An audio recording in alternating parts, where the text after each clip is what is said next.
Hello guys, this is Vishal Sharma. Welcome back to the Catalyst group. कैसे हो आप सभी लोग? आई होप आप सभी अच्छे होंगे, अच्छे से पढ़ाई कर रहे होंगे और आपका रिवीजन भी बहुत अच्छे से चल रहा होगा। मेटल फॉर्मिंग के इस सेशन में हमारा लास्ट चैप्टर चल रहा था। लास्ट चैप्टर है हमारा शीट मेटल ऑपरेशन, जिसके 2 पार्ट ऑलरेडी कंप्लीट हो चुके हैं। सो this is the part 3 of the sheet metal operation. So this will be the last part of this chapter and the last chapter of this subject. तो इस video के बाद आपका जो चैप्टर है और जो आपका सब्जेक्ट है वो दोनों ही क्या हो जाएंगे, कंप्लीट हो जाएंगे from the theoretical point of view. ठीक है, तो हमारे शीट मेटल ऑपरेशन में फर्स्ट पार्ट के बाद हमने सेकंड पार्ट किया, जिसमें हमने ड्राइंग की बात की। थर्ड पार्ट में आज हम बात करने वाले हैं हमारे फर्स्ट टॉपिक से, दैट इज स्पिनिंग ऑपरेशन। कौन सा ऑपरेशन है आपका? ये स्पिनिंग ऑपरेशन है। तो नेक्स्ट पॉइंट डालिए, that is the spinning operation. Next point क्या है आपका? Spinning operation. स्पिनिंग ऑपरेशन क्या होता है? स्पिनिंग ऑपरेशन क्या होता है? बेसिकली जो स्पिनिंग ऑपरेशन होता है ये आपका कोल्ड वर्किंग ऑपरेशन होता है। और कोल्ड स्टेट में हम क्या करते हैं, किसी मेटल की एक शीट को with the help of the external pressure and with the help of the mandrel हम क्या करते हैं, इसे कॉनिकल शेप में कन्वर्ट करने की कोशिश करते हैं। किस शेप में कन्वर्ट करने की कोशिश करते हैं? कॉनिकल शेप में कन्वर्ट करने की कोशिश करते हैं। इसको कॉनिकल शेप में कन्वर्ट करने के लिए हम क्या करेंगे, हम हमारी मेटल की शीट को हमारे मैंडल के साथ कांटेक्ट में लाएंगे। किसके साथ कांटेक्ट में लाएंगे?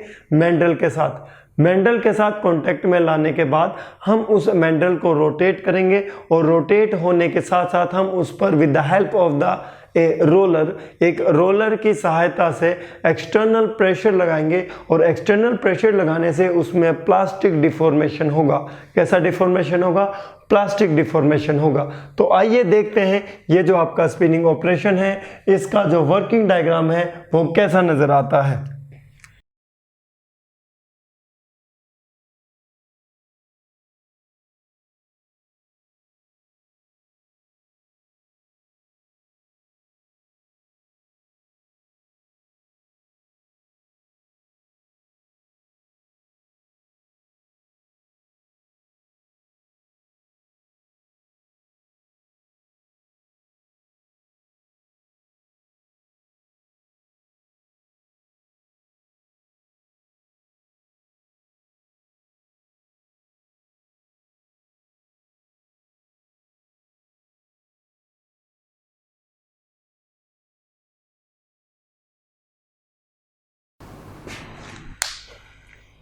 So guys, this is your spinning operation. इस स्पिनिंग ऑपरेशन में क्या होता है? इस स्पिनिंग ऑपरेशन में इनिशियली हम टीबी थिकनेस का ब्लैंक आपके रोटेटिंग मैंडल के कांटेक्ट में लाते हैं। टीबी थिकनेस का ब्लैंक हम आपके रोटेटिंग मैंडल के कांटेक्ट में लाते हैं कुछ इस तरीके से। और उसके बाद हम क्या करते हैं, उसके बाद ये भी मैंडल के साथ रोटेट होता है ऐसे, ये भी मैंडल के साथ रोटेट होता है ऐसे। तो जब ये ब्लैंक आपका रोटेट हो रहा होता है, उस पर हम with the help of the roller force apply करके रोलर को इस डायरेक्शन में मूव करवाते हैं, सो दैट आपका जो ब्लैंक होता है वो जो मैंडल है उसकी शेप में क्या हो जाता है, डिफॉर्म हो जाता है। मैंडल की शेप में क्या हो जाता है, डिफॉर्म हो जाता है। मैंडल की शेप में डिफॉर्म होने के बाद यहाँ पर जो मैंडल की शेप है वो कॉनिकल शेप है, इसलिए यहाँ पर जो उसकी थिकनेस है उसे मैं नाम दे रहा हूँ टीसी, और जो ब्लैंक की थिकनेस है उसको मैं नाम दे रहा हूँ टीबी। यहाँ पर जो अल्फा एंगल होता है वो होता है कॉनिकल एंगल। कौन सा एंगल होता है? Conical angle. तो टीसी और टीबी में क्या रिलेशन होता है उसको मैं यहाँ पर लिखता हूँ। What is the relation between the TC and TB? तो यहाँ लिखिए TC and TB में relation, TC and TB में relation. So this TC will be equals to TB sin alpha. TC will be equals to what? TB sin alpha. ध्यान रखना कि ये जो अल्फा एंगल है ये सेमी एंगल है, सेमी कॉन एंगल। कैसा एंगल है? सेमी कॉन एंगल है। ये पूरा कोन एंगल नहीं है। आपसे क्वेश्चन में ऐसा पूछा जा सकता है कि इस थिकनेस की स्पिनिंग के लिए जो हम ब्लैंक यूज में लेंगे उसकी जो थिकनेस है वो क्या होनी चाहिए। So from this equation you can evaluate the value of the TB। So this TB will be equals to TC divide by sine alpha. TB will be equals to TC divide by sine alpha. तो आइए हम देखते हैं कि ये जो आपका spinning operation है ये एक्चुअल प्रैक्टिस में कैसे परफॉर्म किया जाता है।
आई होप आपने वीडियो को अच्छे से एंजॉय किया होगा और समझने की कोशिश की होगी कि ये जो स्पिनिंग ऑपरेशन है एक्चुअली में कैसे परफॉर्म किया जाता है।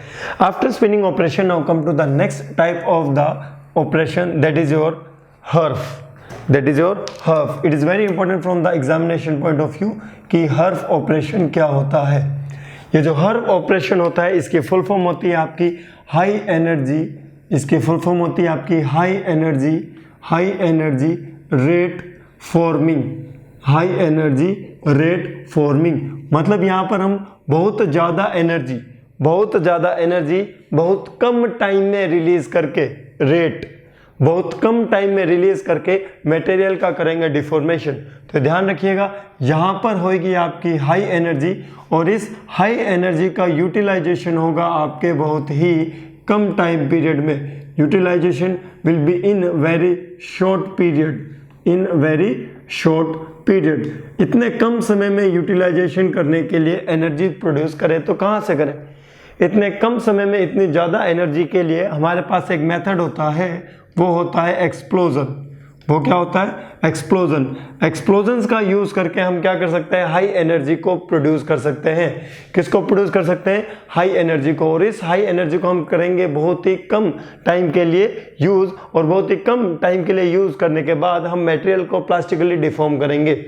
और इतनी ज्यादा हमें एनर्जी मिलने वाली है कि with the help of the HERF operation you can produce the products of aluminium to a very high strength material। तो इनके आप प्रोडक्ट्स को क्या कर सकते हो? प्रोड्यूस कर सकते हो। और यहाँ पर ऐसे मेटल्स की भी फॉर्मिंग की जा सकती है that are very hard to formable, जिनकी जो फॉर्मेबिलिटी है वो बहुत ही क्या होती है? कम होती है। तो यहाँ पर जो आपके ऑब्जेक्ट होंगे वो लार्ज ऑब्जेक्ट्स भी हो सकते हैं। जब मैं आपको टाइप्स बताऊंगा हर्फ के तो आपको पता चलेगा कि कितने लार्ज ऑब्जेक्ट्स आपके with the help of the HERF operation produce किए जा सकते हैं। तो ध्यान रखिएगा, इसमें हमारी हाई एनर्जी होगी, बहुत ही कम समय में लार्ज ऑब्जेक्ट्स प्रोड्यूस किए जाएंगे। अगर हम बात करते हैं कि यहाँ पर जो हम मशीन टूल यूज में लेंगे as compare to the other machines, उनकी जो टूलिंग कॉस्ट होगी फॉर दैट हार्ड मटेरियल वो क्या होगी? कम। टूलिंग कॉस्ट उनकी क्या होगी? कम होगी। तो ये पॉइंट भी आपको क्या रखना पड़ेगा? याद रखना पड़ेगा। हर्फ के टाइप की अगर हम बात करें तो हर्फ का जो सबसे पहला टाइप होता है वो होता है आपका अंडर वाटर एक्सप्लोजन। हर्फ का जो पहला टाइप होगा वो क्या होगा? आपका अंडर वाटर एक्सप्लोजन। मतलब with the help of the TNT and dynamite हम अंडर वाटर एक्सप्लोजन करके मटेरियल को प्लास्टिकली डिफॉर्म करेंगे। तो पहला टाइप आप लिखेंगे that is the under water explosion. First type is under water explosion. तो हम यहाँ पर अंडर वाटर एक्सप्लोजन करने वाले हैं। क्या करने वाले हैं? अंडर वाटर एक्सप्लोजन, पानी के अंदर। किसके अंदर? पानी के अंदर। पानी के अंदर क्यों कर रहे हैं? For the safety purpose. किसके लिए? सेफ्टी पर्पस के लिए। तो हर्फ में एक और फायदा भी है, आप लिख सकते हो कि ये जो आपका हर्फ ऑपरेशन होता है इसमें नो स्प्रिंग बैक इफेक्ट। क्या होता है? No spring back effect. इसमें बिल्कुल भी स्प्रिंग बैक इफेक्ट नहीं होता है, क्योंकि होता ही ये इतने शॉर्ट ड्यूरेशन में है। तो देखिए अंडर वाटर एक्सप्लोजन में क्या होता है।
So guys, this is your under water explosion. पानी के अंदर हम एक्सप्लोजन करेंगे। इस एक्सप्लोजन प्रोसेस में क्या होगा, देखिए यहाँ पर आपका एक कंटेनर होगा जिसके अंदर वाटर फिल होगा, और उस वाटर के अंदर आपके एक डाई होगी। उस डाई के बॉटम पे एक आपका पाथ क्रिएट होगा जो कि वैक्यूम से कनेक्टेड होगा, और उसके ऊपर आपके वर्कपीस लगा होगा। वर्कपीस को हम यहाँ पर क्लैंप से होल्ड कर लेंगे। उसके बाद यहाँ पर आपका एक्सप्लोजिव चार्ज होगा। With the help of the detonator हम उसे क्या करेंगे? एक्सप्लोड करेंगे। एक्सप्लोड करने से क्या होगा, यहाँ पर आपके इनिशियली गैस बबल फॉर्मेशन होगा, और गैस बबल फॉर्मेशन से क्या होगा, यहाँ पर आपकी शॉक वेव प्रोड्यूस होने लगेगी, और जैसे ही शॉक वेव प्रोड्यूस होगी तो पानी ऊपर की तरफ उछलेगा और आपके वर्कपीस से शॉक वेव टकराएगी। तो जो आपका ये फ्लैट वर्कपीस है, it will be converted into a semi circle. ये किस में कन्वर्ट हो जाएगा? सेमी सर्कल में कन्वर्ट हो जाएगा। तो ये आपका हेमिस्फेरिकल पार्ट में भी कन्वर्ट हो सकता है, उसमें भी कोई प्रॉब्लम नहीं है। अगर आपकी मान लो कैविटी क्या है, हेमिस्फेरिकल कैविटी है, तो जिस शेप की आपकी कैविटी होगी उसी शेप में आपका ये जो ऑब्जेक्ट है क्या हो जाएगा? कन्वर्ट हो जाएगा। और यहाँ पर बहुत ही ज्यादा शॉक वेव प्रोड्यूस होने वाली है, और अचानक से शॉक वेव प्रोड्यूस होने के कारण ये जो आपका मेटेरियल है वो प्लास्टिकली क्या हो जाएगा? डिफॉर्म हो जाएगा। और इनिशियली ये वैक्यूम से ही कनेक्टेड था, तो ये यहाँ पर नीचे आसानी से पहुंच जाएगा। तो ये आपका अंडर वाटर एक्सप्लोजन प्रोसेस होता है। ये क्या होता है आपका? Under water explosion process. अगर हम इसकी ब्रीफ में स्टडी करें तो इसका यूज कहाँ किया जाता है? इसका यूज किया जाता है आपके एरोस्पेस इंडस्ट्री में। किसमें यूज किया जाता है इसका? एरोस्पेस इंडस्ट्री में। एरोस्पेस इंडस्ट्री में, एयरक्राफ्ट में इसका यूज किया जा सकता है for the production of your sheets. आपकी जो शीट्स होती है उसको शेप में डिफॉर्म करने के लिए। साथ ही साथ अगर हम बात करते हैं कि यहाँ पर जो शॉक वेव प्रोड्यूस हो रही है वो कहाँ प्रोड्यूस हो रही है? ये जो शॉक वेव प्रोड्यूस हो रही है ये आपके अंडर वाटर के अंदर की तरफ प्रोड्यूस हो रही है। और यहाँ पर जो हम एक्सप्लोजिव चार्ज यूज में ले रहे हैं, आप TNT यूज में ले सकते हो, आप डायनामाइट यूज में ले सकते हो। अगर आपको सस्ता सुंदर काम करना है तो आप गन पाउडर को भी यूज में ले सकते हो। So this is all about your under water explosion. Now come to the next type of method, that is your electro hydraulic forming. आपका जो नेक्स्ट मेथड है वो है आपका इलेक्ट्रो हाइड्रोलिक फॉर्मिंग। तो इलेक्ट्रो हाइड्रोलिक फॉर्मिंग क्या होता है उसको ध्यान से देखिए। नेक्स्ट टॉपिक डालिए, second one, under the HERF, that is the electro hydraulic forming। Electro hydraulic forming ये भी काफी इजी है। ये जो टॉपिक्स मैं आपको बता रहा हूं ये ऑलरेडी इनका जो बेसिक प्रिंसिपल है वो आप पढ़ चुके हो। कैसे सर? हमें आप याद तो कराइए। आप वेल्डिंग में पढ़ चुके हो एक्सप्लोजिव वेल्डिंग, बिल्कुल सेम प्रोसेस यहां पर यूज में आ रहा है। एक्सप्लोजिव्स का हम यूज कर रहे हैं। इलेक्ट्रो हाइड्रोलिक फॉर्मिंग का जो प्रिंसिपल है वो प्रिंसिपल भी आप वेल्डिंग में पढ़ चुके हो। किसमें पढ़ चुके हो? वेल्डिंग में। तो देखिए इसका डायग्राम आपको किस तरीके से नजर आएगा।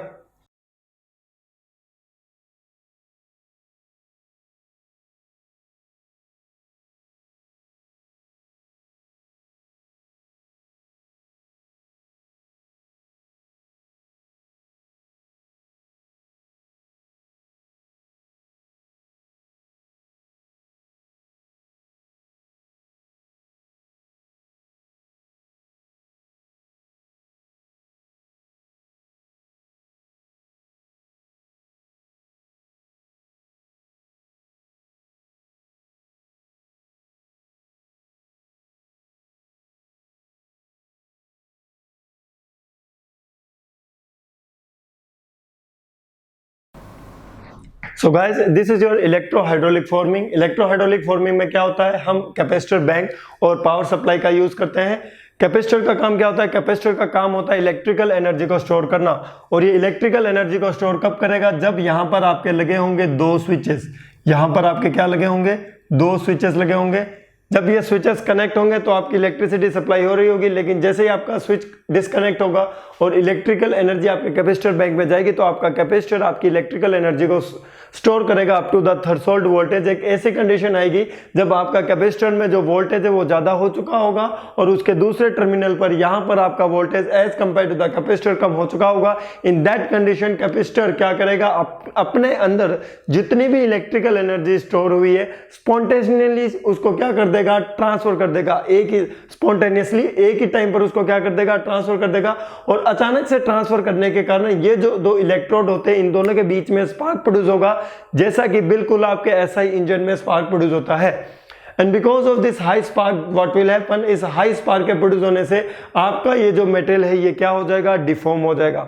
तो यहां पर आपको क्या पॉइंट याद रखना है, यहां पर आपको पहला पॉइंट ये याद रखना है कि यहां पर हम यूज में लेते हैं कैपेसिटर बैंक। किसको यूज में लेते हैं, कैपेसिटर बैंक को हम यूज में लेते हैं। It is a forming process.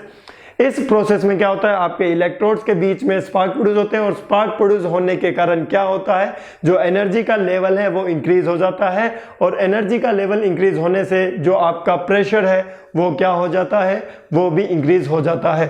अब ध्यान रखिएगा, यहां पर भी क्या हो रहा है, यहां पर भी स्पार्क के कारण एक्सप्लोजन हो रहा है। यहां पर भी स्पार्क के कारण क्या हो रहा है, एक्सप्लोजन हो रहा है। अगर हम बात करते हैं यहां पर as compare to the water explosion, under water explosion, in that case यहां पर जो हम एनर्जी यूज में ले रहे हैं एज कंपेयर टू दैट वो कम है। अगर हम बात करते हैं प्रेशर की, तो प्रेशर भी as compare to the water explosion process, under water explosion process, यहां पर भी जो पीक प्रेशर की वैल्यू है वो क्या है, कम है। पीक प्रेशर की वैल्यू क्या है, यहां पर कम है। यहां तक प्रॉब्लम नहीं सर, कोई भी प्रॉब्लम वाली बात नहीं है। इसका यूज कहां किया जाता है, इसका यूज किया जाता है for the bulging of the small components. आपके स्मॉल कंपोनेंट्स की बल्जिंग के लिए इसका क्या किया जाता है, यूज किया जाता है।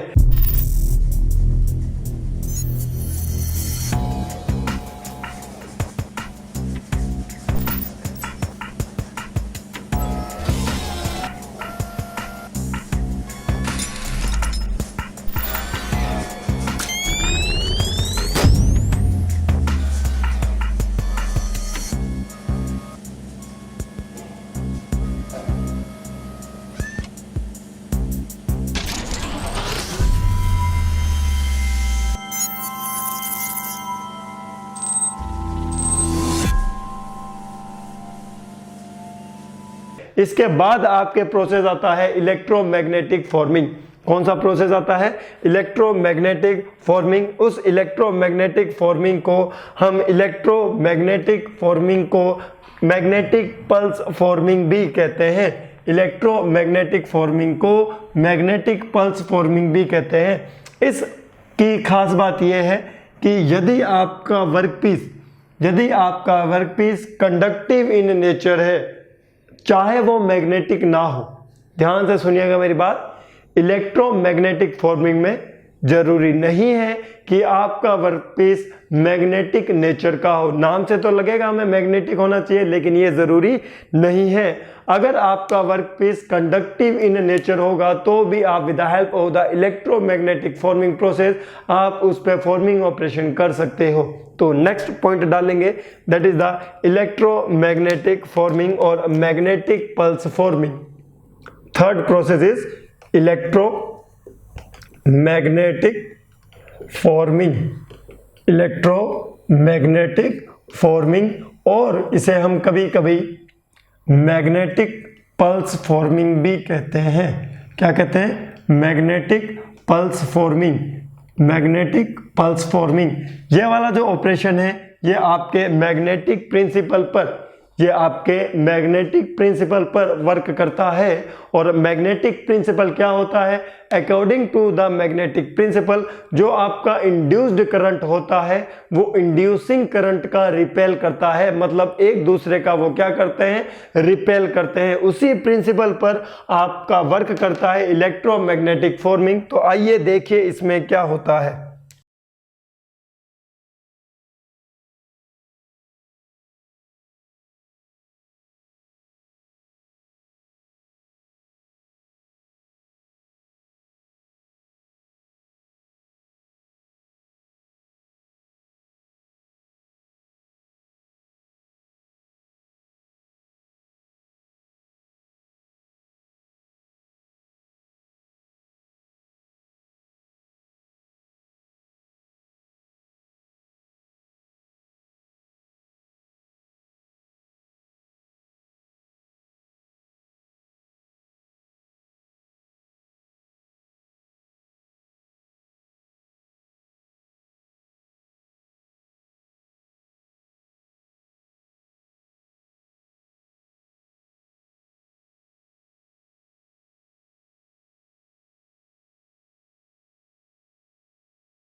So guys, this is your electromagnetic forming operation या फिर मैग्नेटिक पल्स फॉर्मिंग ऑपरेशन, जिसमें आपका मेटल अगर कंडक्टिव इन नेचर हो तो आपका काम चल जाएगा। It is not mandatory that the work piece should be magnetic in nature. ये आपके एग्जामिनेशन में पूछा जा चुका है।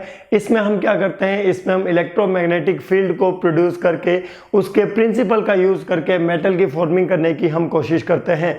इलेक्ट्रोमैग्नेटिक प्रिंसिपल क्या होता है? इलेक्ट्रोमैग्नेटिक प्रिंसिपल के अकॉर्डिंग जो आपका इंड्यूस्ड करंट होता है वो आपके इंड्यूसिंग करंट को क्या करता है? रिपेल करता है।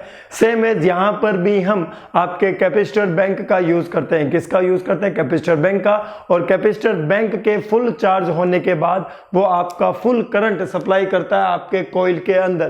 किसके अंदर सप्लाई करता है? कॉइल के अंदर सप्लाई करता है। और कॉइल के अंदर सप्लाई करने के कारण आपका workpiece as a secondary coil act करता है, जिसमें इंड्यूस्ड करंट प्रोड्यूस होने लगता है जो कि रिपेलिंग प्रिंसिपल पर काम करेगा। इंड्यूस करंट को रिपेल करने के कारण क्या होगा? इंड्यूस करंट को रिपेल करने के कारण आपका ये जो ट्यूब है इस कैविटी के अंदर डिफॉर्म हो जाएगा। ये वाला जो कैविटी है इस कैविटी के अंदर क्या हो जाएगा? डिफॉर्म हो जाएगा। ये वाला जो प्रोसेस है ये काफी रैपिड प्रोसेस है, इसमें बहुत ही कम टाइम लगता है। With the help of that हम क्या कर सकते हैं? आपके इस ट्यूब को इस कैविटी के अंदर एक्सपेंड कर सकते हैं। हम दो ट्यूब्स को क्या कर सकते हैं? जोड़ भी सकते हैं, उनका कॉन्ट्रैक्शन भी कर सकते हैं। कभी कभी इस प्रोसेस का यूज आपकी असेंबली के लिए भी किया जा सकता है।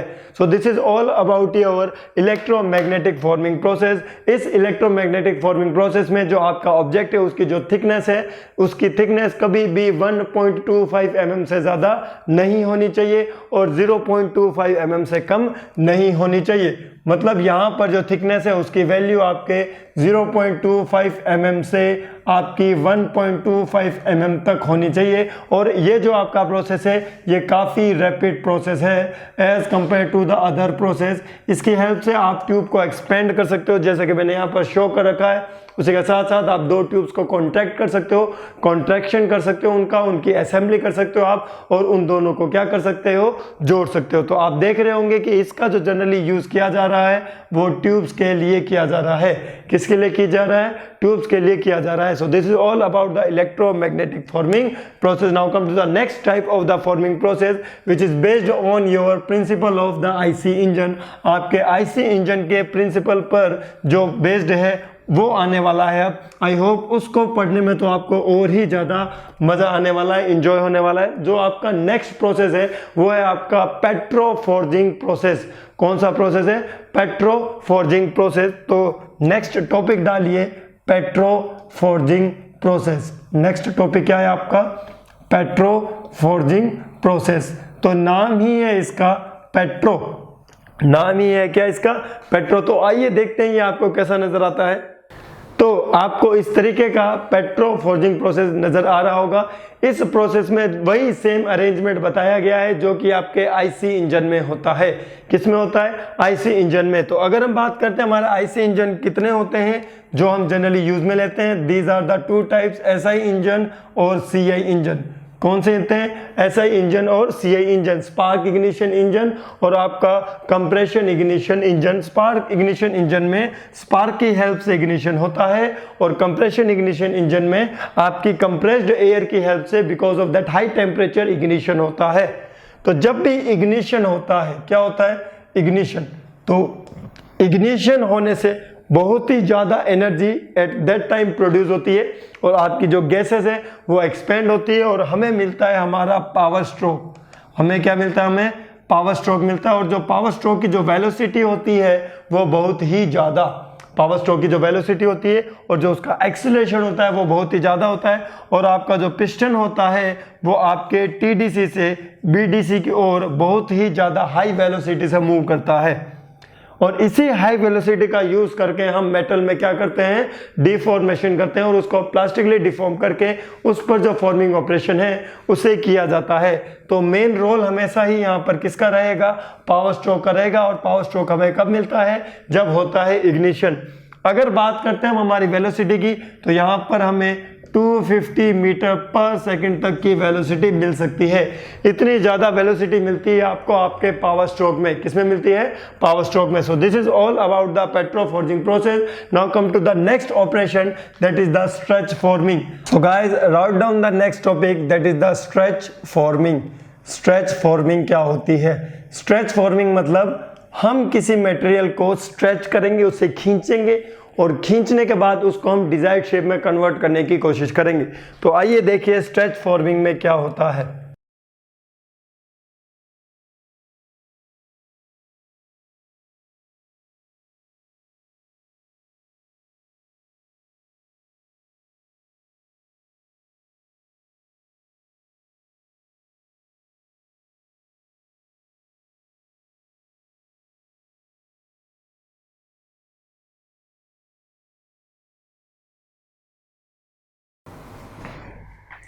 So guys, this is your stretch forming operation. इस स्ट्रेच फॉर्मिंग ऑपरेशन में क्या हो रहा है? इस स्ट्रेच फॉर्मिंग ऑपरेशन में एक डाई के ऊपर हम एक वर्कपीस को रख रहे हैं और इस वर्कपीस को डाई के ऊपर रखने के बाद दोनों तरफ से अब हम इसे क्या कर लेते हैं? क्लैंप कर लेते हैं। दोनों तरफ से अब हम इसे क्या कर लेंगे? क्लैंप कर लेंगे। और क्लैंप करने के बाद हम with the help of the die इसके ऊपर एक फोर्स लगाएंगे और फोर्स लगाने से क्या हो रहा है? देखिए, ये इस डायरेक्शन में और इस डायरेक्शन में क्या हो रहा है? स्ट्रेच। इस डायरेक्शन में और इस डायरेक्शन में क्या हो रहा है? Stretch. So this is all about the stretch forming process. ये क्या होता है? आपका स्ट्रेच फॉर्मिंग प्रोसेस होता है। With the help of this stretch forming operation आप लार्ज शीट को लो एंड लिमिटेड क्वांटिटी में स्ट्रेचिंग करके फॉर्म कर सकते हो। क्या कर सकते हो? स्ट्रेचिंग करके फॉर्म कर सकते हो। तो उसके लिए हमें क्या करना पड़ेगा? इसको यहाँ पर जाम में पकड़ना पड़ेगा। जाम में हमें इसको क्या करना पड़ेगा? ग्रिप करना पड़ेगा। और ग्रिप करने के बाद हम नीचे से पंच की हेल्प से इसके ऊपर फोर्स लगाएंगे तो ये ऐसे कन्वर्ट हो जाएगा। तो अगर हम बात करते हैं, हमारे पास कोई शीट है, तो देखिए ऐसा कोई आपके पास शीट रहेगा, इसको हम जाम में पकड़ेंगे और ऐसे ये फॉर्म होगा, ऐसे। और ये जा को क्या कर लेगा? जा को एकदम जकड़े रखेगा और ये जो कॉर्नर है, बिकॉज ऑफ द डाई, ये अपवर्ड डायरेक्शन में क्या करेगा? मूव करेगा। और अपवर्ड डायरेक्शन में मूव करने के कारण इसमें जो स्ट्रेसेस प्रोड्यूस होगी वो होगी आपकी टेंसाइल स्ट्रेस। कैसे स्ट्रेसेस प्रोड्यूस होगी? टेंसाइल स्ट्रेस प्रोड्यूस होगी। अब ध्यान रखिएगा, यहाँ पर इसके ब्लॉक में बहुत ही कम फोर्स आता है, जिसके कारण इस ब्लॉक को आप लकड़ी का भी बना सकते हो, वुडन का भी बना सकते हो। और यहाँ पर जो आपको स्प्रिंग बैक इफेक्ट मिलने वाला है वो थोड़ा सा कम मिलने वाला है। ठीक है, बहुत ज्यादा स्प्रिंग बैक इफेक्ट आपको नहीं मिलने वाला है। So we can say that in the stretch forming operation as compare to the HERF operation, थोड़ा बहुत स्प्रिंग बैक इफेक्ट तो आएगा ही आएगा। ये पॉइंट भी मैंने आपको बता दिया है कि इसको हम किसका बना सकते हैं? लकड़ी का बना सकते हैं, जिसकी जो स्ट्रेंथ है वो क्या होती है? कम होती है। साथ ही साथ हम उसको उस मेटेरियल का भी बना सकते हैं जिसका मेल्टिंग पॉइंट टेम्परेचर क्या होता है? कम होता है। और साथ ही साथ ऐसे मेटेरियल का भी हम बना सकते हैं जिसकी स्ट्रेंथ क्या होती है? कम होती है। For example plastic. किसका बना सकते हैं? प्लास्टिक का बना सकते हैं। अब हम बात करते हैं कि यहाँ पर जो हम मेटेरियल यूज में लेते हैं वो मेटेरियल क्या होता है। यहाँ पर हम मेटेरियल यूज में ले सकते हैं एल्यूमिनियम। किसको यूज में ले सकते हैं? एल्यूमिनियम। किसको यूज में ले सकते हैं? स्टील को यूज में ले सकते हैं। अगर हम एल्यूमिनियम या स्टील को यूज में लेंगे तो वो कौन सी इंडस्ट्री होगी? वो आपकी इंडस्ट्री हो सकती है एयरक्राफ्ट इंडस्ट्री और एरोस्पेस इंडस्ट्री। तो मतलब स्ट्रेच फॉर्मिंग ऑपरेशन का यूज आपके एयरक्राफ्ट इंडस्ट्री और एरोस्पेस इंडस्ट्री में भी किया जाता है। तो ये पॉइंट भी आपको क्या रखना पड़ेगा? यहाँ पे याद रखना पड़ेगा। क्या सर सभी चीजें आपकी एयरक्राफ्ट और आपकी एरोस्पेस इंडस्ट्री के लिए? बिल्कुल नहीं। With the help of the stretch forming operation, जो आपके ऑटोमोबाइल और जो आपकी ट्रक की जो बॉडीज होती है, जो कि लो कार्बन स्टील की बनाई जाती है, उनकी भी आप स्ट्रेचिंग कर सकते हो। उनकी भी आप क्या कर सकते हो? स्ट्रेचिंग कर सकते हो। इस स्ट्रेच फॉर्मिंग ऑपरेशन में आपके दो डायरेक्शन में स्ट्रेंथ प्रोड्यूस होती है और उन स्ट्रेंथ की जो ट्रू वैल्यू होती है तो वो देखिए क्या होती है। आपके होगा एक तो एप्सिलॉन 1, आपके होगा एक एप्सिलॉन 2। एप्सिलॉन 1, एप्सिलॉन 2, एप्सिलॉन 1 क्या होगा? ln, एप्सिलॉन 2 भी क्या होगा? ln। ऊपर क्या आता है? L नॉट आता है या L फाइनल आता है? जल्दी से बताएंगे। ऊपर क्या आता है? देखिए ये होगा आपका Li1 divide by L not 1। नीचे क्या होगा आपका? Li2 divide by L not 2। तो ये फॉर्मूला आपको याद रखना है। This value will be directly given in the question. अगर हम बात करते हैं हमारे फाइनल थिकनेस की, किसकी बात करें? फाइनल थिकनेस की। तो फाइनल थिकनेस की वैल्यू क्या होगी? what will be the value of the final thickness? So this final thickness will be equals to initial thickness.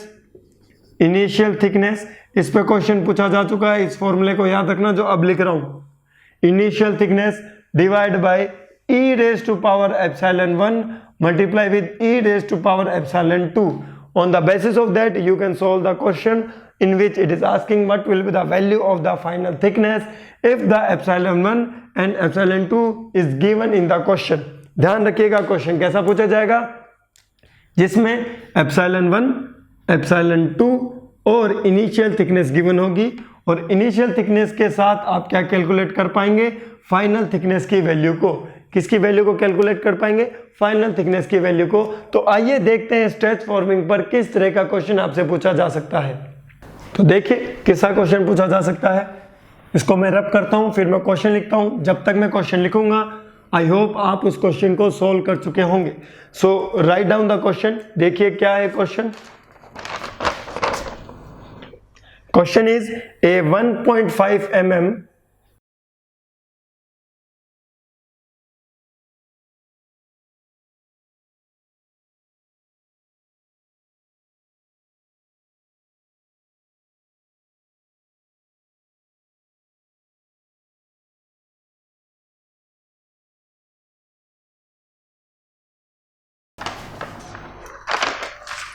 So this is the question which is based on the stretch forming. जो formula अभी हमने लिखा था उस पर based है, जिसमें आपको जो इनिशियल थिकनेस है वो गिवन है, आपको एप्सिलॉन 1 एप्सिलॉन 2 की वैल्यू गिवन है। जो सभी वैल्यू है आपको गिवन है, इस वैल्यूज को आप पुट कीजिए, from that you will get the value of the final thickness. So what is final thickness? Final thickness is equals to initial thickness divide by e raise to power epsilon 1 e raise to power epsilon 2। तो sorry this is e raise to power epsilon 2। तो simply value put करनी है। So what is the initial thickness?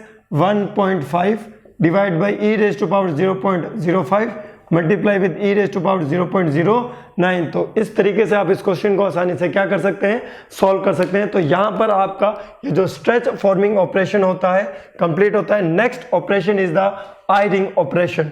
Next operation is the ironing operation. Ironing operation में हम क्या करते हैं, thickness को रिड्यूस करते हैं और लेंथ को क्या करते हैं, इंक्रीज करते हैं। तो नेक्स्ट प्रोसेस डालिए। Next process is ironing operation. Next process is ironing operation. Ironing operation में मैं बता देता हूं आपको क्या होता है। आयरनिंग ऑपरेशन में जो आपकी थिकनेस है वो रिड्यूस हो जाती है, और थिकनेस रिड्यूस होने के साथ साथ जो आपका ऑब्जेक्ट है उसकी लेंथ इंक्रीज हो जाती है। ऑब्जेक्ट की जो लेंथ है वो क्या हो जाती है, इंक्रीज। और इस ऑपरेशन में हम यूज करते हैं पंच और डाई। किसका यूज करते हैं, पंच और डाई का यूज करते हैं। इस ऑपरेशन से जो आपके ऑब्जेक्ट बनते हैं उनका मेटेरियल होता है ब्रास, और ब्रास से बनाए जाते हैं आपके कार्ट्रिजेस। ठीक है, तो जो भी आपके कार्ट्रिजेस होते हैं ब्रास से बने होते हैं वो आपके बनाए जाते हैं with the help of this ironing operation. Ironing operation की हेल्प से, जिसमें थिकनेस रिड्यूस की जाती है।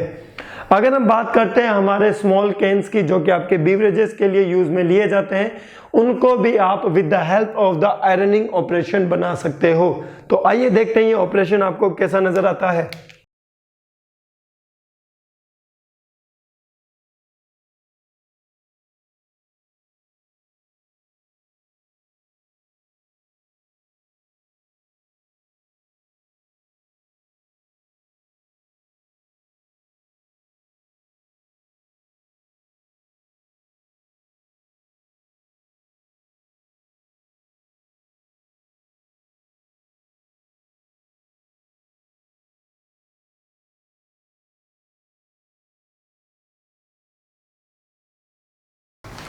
So guys this is your ironing operation. अब यहाँ पर आप देख रहे होंगे कि ट्यूब की थिकनेस पहले ज़्यादा थी, उसके बाद हमने पंच से फोर्स लगाया, और फोर्स लगाने से आपकी ये जो ट्यूब है पंच और डाई के बीच में जो गैप है उससे फ्लो होने की कोशिश करती है। लेकिन ये वाला जो गैप है वो आपकी इनिशियल थिकनेस से क्या है, कम। तो जब आपकी थिकनेस कम होगी, इन that condition the length of the tube will be increases. आपकी जो ट्यूब की लेंथ है वो क्या हो जाएगी, इंक्रीज हो जाएगी। तो ये चीज़ आपको यहाँ पर क्या रखनी पड़ेगी, याद रखनी पड़ेगी। और यहाँ पर जो ये हम फोर्स लगा रहे हैं उसकी वैल्यू क्या होती है, उसके लिए फॉर्मूला है वो आपको याद रखना पड़ेगा। उसका फॉर्मूला भी बहुत सिंपल है, that formula will be equals to area into the true strain, area into true strain, वो वैल्यू आपको क्या रखनी पड़ेगी, याद रखनी पड़ेगी। So now come to the ironing force. This ironing force for the ideal condition in which the friction force is equals to 0. ध्यान रखना ये जो मैं फॉर्मूला लिख रहा हूं ये फॉर्मूला तभी वैलिड होगा जब फ्रिक्शन फोर्स की वैल्यू क्या हो, 0 के इक्वल हो। So in that condition this F value will be equals to pi into dt. So this is the parameter, ये क्या हो जाएगा आपका पैरामीटर, मल्टीप्लाई विद tt, ये क्या हो जाएगा आपका एरिया, ये क्या हो जाएगा आपका area, multiply with the average stress, what will be the value of the average stress, उससे हम इसको क्या कर देंगे, मल्टीप्लाई कर देंगे। स्टिल वी आर नॉट, हमने अभी तक ये वैल्यू नहीं लिखी है कि जो ट्रू स्ट्रेस होती है उसकी वैल्यू क्या होती है। तो इसको ट्रू स्ट्रेस में कन्वर्ट करने के लिए ln मल्टीप्लाई विद, किससे मल्टीप्लाई करते हैं, T not divide by T T, T not divide by T T. तो ये फॉर्मूला आपको याद रखना पड़ेगा और हो सकता है इस फॉर्मूला पर क्वेश्चन पूछा जाए, लेकिन जो प्रोबेबिलिटी है इस पर क्वेश्चन पूछने की वो बहुत कम है। जो मेन फॉर्मूलाज हैं वो मैं आपको डिस्कस कर चुका हूं कि रोलिंग में जो आपका पावर वाला फॉर्मूला है it is most important from the examination point of view, 2 से मल्टीप्लाई करना हमें नहीं भूलना है। So this is the ironing operation. Ironing operation के बाद मैं अब आपको 2 ऑपरेशन बताने वाला हूं, that is your embossing and your coining. दोनों सिमिलर ऑपरेशन हैं लेकिन स्टूडेंट्स दोनों में बहुत ही ज्यादा कंफ्यूज रहते हैं। स्टूडेंट्स क्या रहते हैं, एम्बोसिंग और कॉइनिंग को एक ही समझ लेते हैं, लेकिन जब मैं इसका डायग्राम बनाऊंगा आपको समझ आ जाएगा कि जो एम्बोसिंग होता है और जो कॉइनिंग होता है दोनों में पर्टिकुलर क्या डिफरेंस होता है। तो टॉपिक डालिए नेक्स्ट आपका embossing, embossing and coining, embossing and coining, दोनों का डायग्राम देखिए आपको कैसा नजर आता है।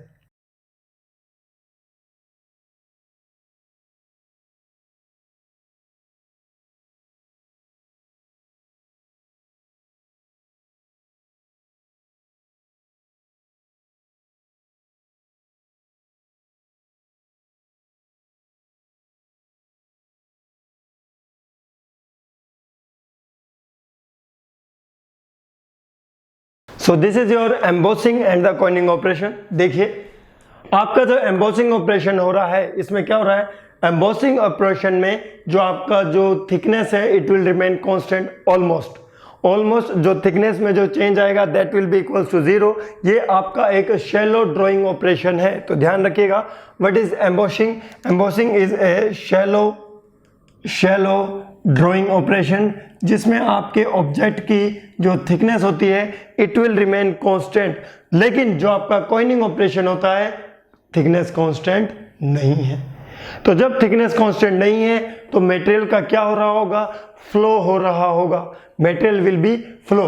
साथ ही साथ कॉइनिंग का आपको ये ध्यान रखना है, coining operation is a cold forming operation. ये आपका कैसा ऑपरेशन है, कोल्ड फॉर्मिंग ऑपरेशन है। इस ऑपरेशन में जो आपका मटेरियल का जो फ्लो होता है, मैक्सिमम मटेरियल का जो फ्लो होगा वो अपर लेयर में होगा। किस लेयर में होगा, अपर लेयर में। तो ध्यान रखना कॉइनिंग ऐसा ऑपरेशन है जिसमें थिकनेस कांस्टेंट नहीं रहती है, मटेरियल का जो फ्लो होता है वो आपकी अपर वाली लेयर में सबसे ज्यादा फ्लो होता है। So this is about your coining operation and the embossing operation. Now come to the next operation that is the bending operation. Bending operation क्या होता है, ये काफी इंपॉर्टेंट है from your examination point of view. ये तो आपको खुद को ही पता होगा कि बेंडिंग ऑपरेशन में हम क्या करते हैं। बेंडिंग ऑपरेशन में शेयरिंग ऑपरेशन के बाद, जनरली शेयरिंग ऑपरेशन के बाद बेंडिंग ऑपरेशन में हम किसी शीट को बेंड करने की कोशिश करते हैं। क्या करते हैं, उसे बेंड करने की कोशिश। तो आइए देखिए बेंडिंग ऑपरेशन में जब शीट बेंड होती है तो आपको कैसे नजर आती है। टॉपिक डालेंगे bending operation, which operation, bending operation. तो देखिए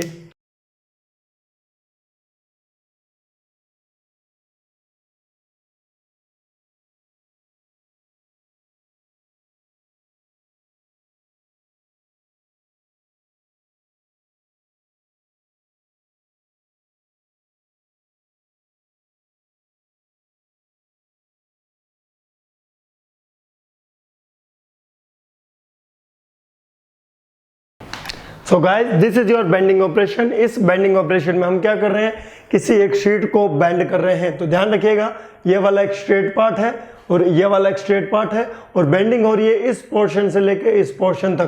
तो ये वाला जो पोर्शन है और ये वाला जो पोर्शन है उसे हम कहते हैं सेट बैक। उस पोर्शन को हम क्या कहते हैं, सेट बैक। यहां से लेके यहां तक की जो डिस्टेंस होती है उसे हम कहते हैं बेंडिंग अलाउंस। उसे हम क्या कहते हैं, बेंडिंग अलाउंस। और ये जो आपका अल्फा एंगल होता है ये होता है आपका बेंड हुआ हुआ पार्ट का एंगल, कि कितने एंगल तक बेंड हुआ है। And what is R, R is the bend radius. R की वैल्यू क्या होती है, बेंड रेडियस के इक्वल होती है। मतलब आर को हम क्या कहते हैं, बेंड रेडियस कहते हैं। Now the question will become that कि यहां पर जो स्ट्रेसेस प्रोड्यूस होती है वो क्या क्या स्ट्रेसेस प्रोड्यूस होती है। यहां पर जो आपकी स्ट्रेसेस प्रोड्यूस होगी वो आपकी by axial compression and by axial tension stresses produce होती है। तो ध्यान रखिएगा यहां पर होती है आपकी बाई एक्सियल कंप्रेशन और बाई एक्सियल कंप्रेशन के साथ आपके प्रोड्यूस होती है बाई एक्सियल टेंशन स्ट्रेस। कौन सी stress, biaxial tension stress. तो यहां तक प्रॉब्लम नहीं सर, कोई प्रॉब्लम वाली बात नहीं है। Now come to the next point, what is the value of the L B. L B की वैल्यू क्या होती है, एल बी की वैल्यू होती है आपकी alpha multiply with r plus k times of t, multiply with r k times of t. Now come to the t. What is t? T is the thickness, r is the bend radius and alpha is the angle. Now come to the point that k. What is k? K is the stretch factor. ध्यान रखिएगा k क्या होता है आपका, stretch factor। ये फॉर्मूले याद रखने, k is the stretch factor। इस stretch factor की वैल्यू क्या होती है, if r is more than 2t, if r is less than 2t and in this in two condition पर आपका डिपेंड करता है k का वैल्यू क्या होगा। in that condition k value will be equals to 0.5 and in the next condition k की value ज्यादा होगी या कम होगी, जल्दी से बताओ। so the value of the k will be equals to 0.333333। ठीक है, तो k का वैल्यू आपको याद रखना पड़ेगा। If the value of the r is more then 2t, अगर आपके पास r की वैल्यू 2t से ज्यादा है तो k की वैल्यू आप यहाँ यूज में ले लो 0.5। अगर आपके r की वैल्यू 2t से कम है then you will get the value of the k equals to 1/3 और 0.333। ये क्या हो जाएगा आपका 1/2। तो 1/2 और 1/3, तो दोनों की वैल्यू आपको चूज करनी पड़ेगी कि कौन सी वैल्यू हमें चूज करना है for the value of the k. So this is about your bending allowance. ये किसकी वैल्यू है, बेंडिंग अलाउंस की वैल्यू है। Now come to the strain in your upper layer of the part. आपके part के upper layer में strain कितनी produce होगी, इसका फॉर्मूला भी आपको याद रखना पड़ेगा। नेक्स्ट पॉइंट डालिए। नेक्स्ट पॉइंट क्या है आपका, नेक्स्ट पॉइंट है strain in the outer most layer of the material. Strain in the outer most layer, strain in the outer most fibre कह दो, कुछ भी कह दो, आउटर मोस्ट फाइबर। इसको डिनोट किया जाता है एप्सिलॉन से। इसको किससे डिनोट किया जाता है, एप्सिलॉन से। This value will be equal to 1 divide by 2r divide by t plus 1, 2r divide by t plus 1। तो r से आप परिचित हैं, r क्या होता है आपका, r होता है बेंड रेडियस, t क्या होती है thickness of the material, t क्या है आपकी थिकनेस ऑफ द मटेरियल, और 1 क्या है आपका 1 है। ठीक है, 1 इज द मार्क्स, आपको 1 मार्क्स मिलेगा। Now come to the force. Force की वैल्यू क्या होती है, what will be the value of the bending force. This bending force will be equals to k multiply with sigma, k multiply with sigma. And what is the sigma, sigma is the ultimate. हमें किसको लेना है, ultimate को लेना है, उसके साथ multiply होगा L, दिस L, ये वाला L। ठीक है, और उसके साथ मल्टीप्लाई होगा आपका टी स्क्वायर। क्या मल्टीप्लाई होगा, टी स्क्वायर मल्टीप्लाई होगा। यहां तक कोई प्रॉब्लम नहीं सर, कोई प्रॉब्लम नहीं है। Divide by W, divide by W, ये नई चीज आई है W। तो W का याद कैसे रखना है, W is width of die opening, width of die opening. इसकी वैल्यू आपको क्वेश्चन में गिवन होगी, it will be in the mm। इसकी वैल्यू किस में होगी, mm में होगी। तो चलो मैं सारे पॉइंट लिख देता हूं। What is sigma UT, sigma UT is the ultimate, sigma UT is ultimate ultimate tensile strength, ultimate tensile strength, और ये किस में होगा, ये आपका मेगा पास्कल में होगा। What is L, L is the bend length, L is what, bend length, और हम इसे कह सकते हैं विड्थ ऑफ वर्कपीस। क्या कह सकते हैं, विड्थ ऑफ वर्कपीस। टी आपको पता ही है, T is the thickness, what is T, T is equal to thickness. और अब आपका बच गया है डब्ल्यू तो हो चुका है, अब आपका बच चुका है के, के इज ए कांस्टेंट, ठीक है, स्ट्रेचिंग फैक्टर होता है, इसकी वैल्यू क्या होती है, this value will depend upon the type of the bending, आप कैसी बेंडिंग कर रहे हो, आप कैसी बेंडिंग कर रहे हो। सपोज आपने बेंड करके आपके ऑब्जेक्ट को बना दिया वी शेप में, so this is the V shape, V bending. अगर आपने उसको बना दिया ऐसे, that is the edge bending. अगर आपने ये वी नहीं बनाया, सपोज ऐसे बना दिया, सो this is the you bending. ये कैसी बेंडिंग हो जाएगी, यू। तो based on that the value will depend of के, के की वैल्यू उस पर क्या करती है, डिपेंड करती है। Now come to the value of the K की वैल्यू को हम कैसे फाइंड आउट करते हैं, ये दो तरीके से करते हैं। If W is less than 16t, if W is more than और equals to 16t for V bending, U bending और एज बेंडिंग। तो ये टेबल आपको याद रखनी पड़ेगी। टेबल याद रखने का एक तरीका है, सिर्फ दो वैल्यू याद रखो V के लिए। So it is equals to 1.33, 1.20।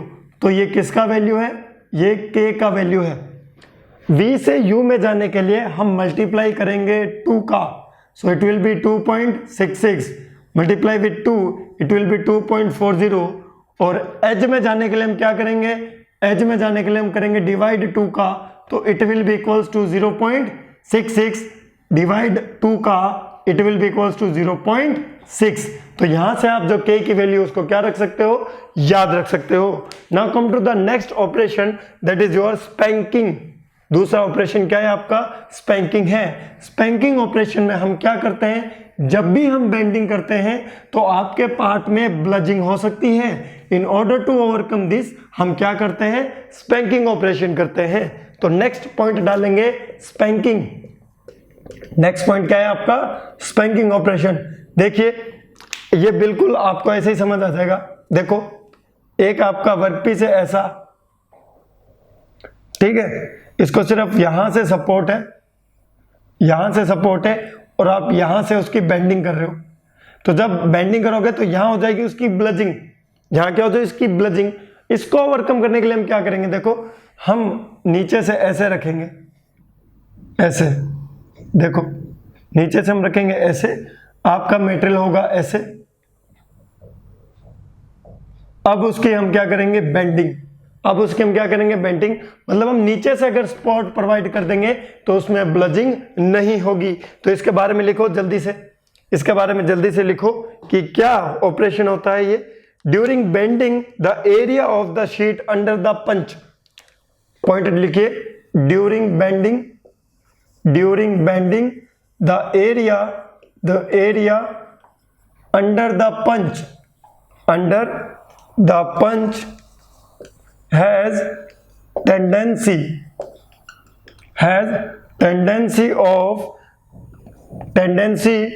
to flow and form a bludge on the outer surface, और इसको ओवरकम करने के लिए हम क्या करते हैं, हम उसको नीचे से सपोर्ट प्रोवाइड करते हैं। हम क्या उसको करते हैं, नीचे से सपोर्ट प्रोवाइड करते हैं, और इस सपोर्ट प्रोवाइड करने से आपका ये जो ब्लज है ये एलिमिनेट हो जाता है, ये एलिमिनेट हो जाता है, और इसे ही हम क्या कहते हैं, स्पैंकिंग ऑफ द ब्लजिंग। यही क्या होता है आपका, स्पैंकिंग ऑफ द ब्लजिंग। तो यहां पर जो आपका मेटल फॉर्मिंग का जो सेशन है वो कंप्लीट होता है। आपके जो थ्योरेटिकल जो पार्ट है शीट मेटल ऑपरेशन का वो कंप्लीट होता है। नेक्स्ट आने वाली क्लासेस में इन चैप्टर से पूछे गए जो क्वेश्चन है आपके प्रीवियस ईयर में डिफरेंट एग्जामिनेशन में, उनको हम डील करेंगे। तब तक के लिए आप इन चैप्टर्स को क्या कीजिएगा, रिवाइज कीजिएगा, और बार बार रिवाइज कीजिएगा, और इनको याद करने की कोशिश कीजिएगा। जितना नंबर ऑफ रिविजन आप करोगे ये चीजें आपको याद हो जाएगी। साथ ही साथ शॉर्ट नोट्स भी बनाइएगा और फॉर्मूला के लिए अलग से आपने बुक बना ही रखी है। तो मिलते हैं हम हमारी नेक्स्ट क्लास में, तब तक के लिए bye bye, take care, best of luck.